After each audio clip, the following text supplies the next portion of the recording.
అంటే నీకు ఫర్దర్ అంటే చిన్నప్పుడు ఏదైనా డాడీ షూటింగ్ చేసినప్పుడు కానీ నేను కూడా యాక్ట్ చేస్తాను డాడీ చిన్నప్పుడు తెలియక వయసు కదా, నేను కూడా యాక్ట్ చేయాలని అలా కోరిక ఎప్పుడైనా చిన్నప్పుడు నీకు కలిగిందా? అట్లా ఏదైనా సినిమా కూడా అడిగావా?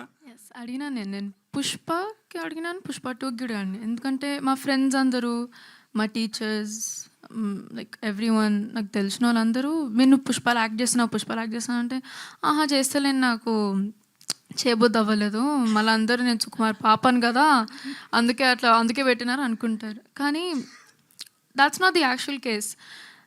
ఫస్ట్ అడిగేటప్పుడు ఆడిషన్ చేయప్పుడు చూద్దామని అన్నారు. అవునా?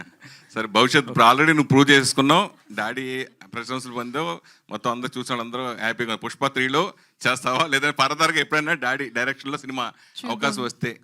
చూద్దాం, డెఫినెట్గా. నాకు ఆడిషన్ మంచిగా వెళ్తే చూద్దాం, పాస్ అయితే చూద్దాం. సుకుమార్ గారు ఆడిషన్ లేకుండా తీసుకుంటారు అప్పుడు మళ్ళీ ఆడిషన్ ఇవ్వాలా పుష్ప 3కి? పదక పర్మిషన్ తీసుకుంటా.